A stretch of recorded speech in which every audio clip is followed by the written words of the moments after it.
abo khasiyab lan ku hayano yara asuga iyo naagtiisi waxay ku heshiiyeen markay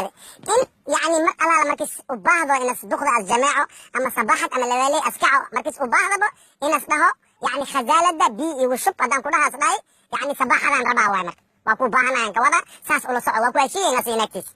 marka maanta bo ninkii waa soo shaqay guriga simaaday habartiis arkay oo dhudhumeeyay arkay markii wiilkii yarkaas u diray waxaa sidoo maama u sheeg khazaalada biyaha igu shubto dharkayga aan rabaa inaan dhaqdo yarkii waa baxay maama baaba waxaa isku dhahay khazaalada biya igu shub dharkayga aan rabaa inaan dhaqdo u sheegaa la dhahay baabahaaga waxaad dhahaysaa khazaalada waa halaysan tahay duqa waa iska sabray waxaa sidhahay waa iska xanaaqay waxaa sidhahay iska dhaaf waa baxa qolka kalas galay dig iska dhahay habartii waa unaqi weyse marka waa iscuncuntay waa si ay yeeshay weyse yarkii u dirtay marka waxay dhahday bax u tag adooga waxaad dhahaysaa khazaalada maamadeeda waa samaysay okay waayo waa ku dhaqan kartaa lagu dhahay waa baxay baaba ka caas dhahay khazaalada maamadeeda waa ku samaysay dharkana waa ku dhaqan kartaa lagu dhahay saanas u fiiri ilwirq isku fiiriyaan ku dhahay wiilki waxaas dhahay baaba dhegeysaas dhahay maamada u tag waxaad dhahaysaa baabaheyga dharkiisa gacantiisas ku dhaqday dhah maca salaamada